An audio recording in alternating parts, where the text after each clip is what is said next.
Nos viene a presentar una nueva ley, una ley de evaluación ambiental en un momento donde el debate institucional, donde la agenda política coincide con el debate social. Eso sí que es cierto, lamentablemente, ante la alarma creada sobre el proyecto Castor en la zona del Ebro. Y este no debe pasar como un debate cualquiera, como a veces suelen pasar los debates sobre medio ambiente. Creemos que la oportunidad, el hecho que hoy pongamos el foco sobre las consecuencias de cómo hacemos los procesos y cómo tomamos las decisiones, deberíamos ponerle un poco de mimo a cómo pasa esta ley por aquí. Es una nueva ley que tiene precisamente que ver en cómo planificamos las políticas y qué instrumentos tenemos a nuestra disposición para proteger a nuestros ciudadanos y nuestro medio ambiente de proyectos que pueden ser temerarios, de cómo damos también garantías de publicidad, de transparencia, de información, también a todas las administraciones, cuando están impactadas por un proyecto, ya sea energético, pero ya sea urbanístico, o sea de investigación o de lo que sea. Y, lamentablemente, este debate no será sobre la teoría, como decía al principio, sino sobre una realidad y sobre un debate donde vemos que se han cometido errores y que tiene consecuencias.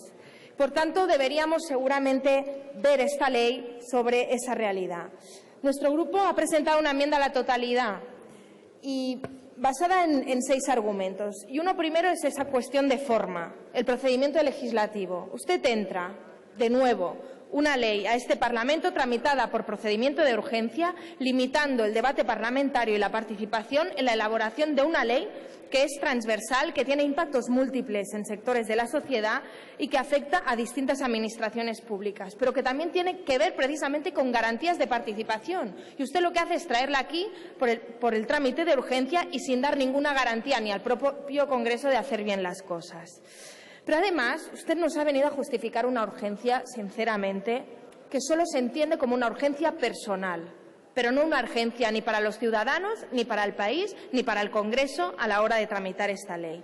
¿Usted cree que se puede justificar que es urgente cuando ayer se estaba modificando la directiva que afecta precisamente a esa materia y no está todavía aprobada? Cuando nos viene a presentar un proyecto de ley que no se anticipa a un futuro, no se avanza a esa directiva o no es más innovadora, sino lo que hace es dar pasos atrás. Lo que nos hace es situarnos en una situación de transitoriedad y de inseguridad jurídica, porque este texto no va a valer nada de aquí a poco. Pero es que usted dice no, porque lo del bunkering es muy importante. Sí, claro que es importante. Son importantes muchísimas cosas, pero esta ley poco tiene que ver con la protección medioambiental. Tiene que ver seguramente con una hipocresía por parte de este Gobierno. Y tramitar por urgencia una ley de evaluación ambiental sin hacerla bien ni con el rigor necesario, simplemente para lavar la cara a un ministro que ha salido tocado de un debate sobre el bunkering, si es que desde la Unión Europea decían bienvenidos a esa sensibilidad ambiental a España, que no se la reconocemos cuando estamos en los consejos de ministros europeos. Y nos viene aquí a vender que tenemos esa urgencia. Señor ministro, esto no cuela y no se lo aceptamos. La segunda oposición, ¿y por qué presentamos la enmienda a la totalidad? Pues porque es una ley de evaluación ambiental que no sirve para mejorar la protección del medio ambiente, todo lo contrario. De hecho, la memoria del Gobierno es clarísima. Objetivos de la ley. Primer objetivo, simplificar la legislación vigente sobre evaluación ambiental. Segundo objetivo, incrementar la seguridad jurídica de los promotores. Son los 2 objetivos que tiene el Gobierno con esta ley, ninguno más. Ninguno más. En el siglo XXI no hay ningún objetivo medioambiental en esta ley que sustente en la memoria del Gobierno. Son ustedes clarísimos. No interesa para nada cuidar nuestros ríos, nuestros mares, nuestros hábitats, nuestra fauna, ni tampoco a la gente que vive y puede ser víctima de la mala calidad de los procesos de decisión o de las temeridades de los Gobiernos. Un ejemplo más en lo que llevamos de legislatura. Este es un ejemplo más, una ley más, porque es lo mismo que han venido haciendo con la ley de costas, por ejemplo. El interés de los promotores es el interés del Gobierno, pero dejamos al lado el interés de la ciudadanía y los afectados por esos proyectos. Y, de hecho, no es solo una ley que no avanza, sino que aumenta la indefensión. Ustedes visten de simplificación lo que es desregulación. Lo hacen cuando definen de forma tan restrictiva que todo puede quedar fuera de la evaluación. Y, de hecho, desregulan de tal manera que incumplen con las directivas europeas. Y vamos a hablar de algunos ejemplos. En primer lugar, Usted no garantiza la evaluación de todos los planes y proyectos que puedan afectar a la red Natura 2000, de vital importancia para la biodiversidad. La Directiva de Conservación de Hábitats explica que no puede haber límites a la evaluación. El artículo 5, por ejemplo, es otro ejemplo. Define que el impacto significativo es si afecta a la red Natura. Es decir, si no afecta a la red Natura, no hay un impacto significativo. Y eso es un coladero para dejar fuera precisamente de esa evaluación. Otra aberración. Los planes aprobados por ley no tendrán evaluación ambiental. Esto es un coladero para que cualquier Parlamento, ya sea autonómico o sea un Parlamento estatal, que tenga un interés en un proyecto, lo haga por vía de ley. Es decir, ustedes aquí están diciendo que si el Congreso o la Asamblea de Madrid aprueba Eurovegas por ley, no necesitará evaluación ambiental. Eso es lo que pone en este proyecto de ley. O que si alguien autoriza un proyecto de fracking por ley, no es necesario un proceso de evaluación ambiental, porque la única restricción que pone aquí es si cumple con los objetivos de la ley, que no son precisamente explícitos. Aquí entra todo tipo de proyectos pueden entrar. Ustedes han ubicado también en los procedimientos simplificados y han excluido por la vía de los anexos bastantes cuestiones que no coinciden con las directivas. También lo hacen con las definiciones y llevan al método simplificado muchísimas cuestiones que tienen menos garantías y tiempo para evaluar o excluyen de los anexos por las precisiones cuestiones muy relevantes. Por ejemplo, el almacenamiento de gas sobre terreno o los almacenamientos de gas van por el anexo simplificado. La captura de CO2 inferior a 1,5 toneladas lo limitan a las tuberías. Lo que no está en tuberías queda fuera de esa lista. Han hecho un trabajo de cirugía recortando en protección. De hecho, se entiende cómo ha habido tantos borradores. Han habido muchísimos. Y las discrepancias con industria constantes. Porque si se ve la memoria, se ve que ahí la discrepancia está constantemente con el Ministerio de Industria. Ustedes han hecho una ley a medida y a la cirugía que le ha pedido el propio ministro. Y eso es lo que encontramos luego en todos los anexos y en esas definiciones concretas que han hecho. Otro ejemplo de cómo han blindado por ley ese modelo. Abren la posibilidad de modificar el condicionado ambiental a solicitud del promotor, pero en cambio no a solicitud de los ciudadanos, de las ONGs, de los ayuntamientos. ¿A quién queremos dar garantías? ¿Solo al promotor? ¿Por qué no se los damos a todo el mundo? ¿Por qué no se la damos a los ciudadanos? ¿Pero qué no ven las temeridades que están pasando? Pasa lo del ejemplo del Castor, pero es que ustedes comparten exactamente el mismo modelo. Porque ¿qué pasa con las prospecciones petrolíferas en Canarias, donde tienen la población levantada? O, por ejemplo, en las Columbretes en Ibiza. ¿Eso no tiene riesgos? Claro que tiene riesgos, pero ustedes blindan su modelo y intentar no escuchar y no ver lo que sucede más allá de lo que les interesa. Otra desprotección también porque acorta los plazos. Nosotros estamos de acuerdo en que la Administración sea eficiente, que sea rápida y que no alargue los plazos porque al final eso dificulta la economía y también la celeridad para resolver cuestiones medioambientales. Pero es que aquí ustedes hacen magia. Dicen que acortan los plazos, pero no dotan recursos. Entonces, ¿cómo nos dan unas garantías de calidad en un proceso donde se necesitan informes, contrastes técnicos? Y ustedes, en cambio, dicen que va a costar cero, que lo que se hacía en un tiempo ahora se hará en la mitad, pero que no tendrá un impacto en la calidad. Eso es recortar garantías medioambientales. Otra razón por la que no daremos apoyo es porque es una ley al servicio de la opacidad, del secretismo y las trabas a la participación. Ustedes hablan de simplificar y acortar trámites, y hay cuestiones que podemos compartir, claro que sí. Algunas son de sentido común, y también se lo reconocemos, señor ministro, y es necesario corregir cuestiones, como la obligación de informar al órgano para cancelar procesos de evaluación si los proyectos no se van a llevar a cabo, y muchas otras. Pero luego, toda la ley está llena de restricciones a la participación de los ciudadanos, mientras todas las garantías las tiene el promotor. Por ejemplo, excluye la participación en varias fases de los procesos, negando la voz a los ciudadanos y también, en consecuencia, negando la información y también a la tutela judicial efectiva. Vulneran directivas europeas y el propio convenio de Aarhus, precisamente, que España debería cumplir.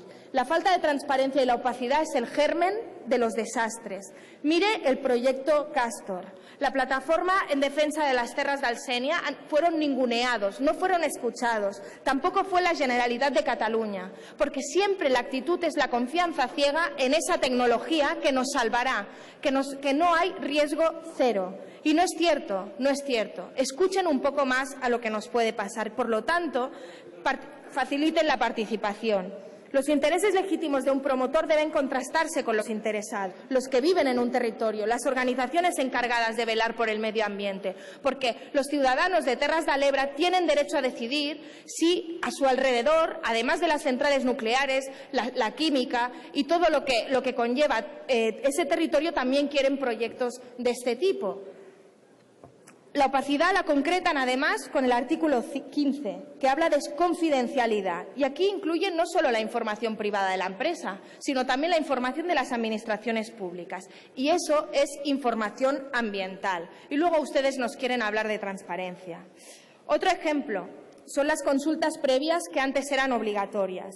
Estas permitían hablar y que el promotor y los interesados anticiparan el conocimiento de los proyectos. La propuesta del Gobierno hace que sean potestad del promotor, con lo que si se decide llevarlas adelante y saltarse esas consultas previas, el público interesado solo tendrá pocas semanas para conocer, estudiar y, en su caso, alegar a los proyectos que puedan tener gran complejidad.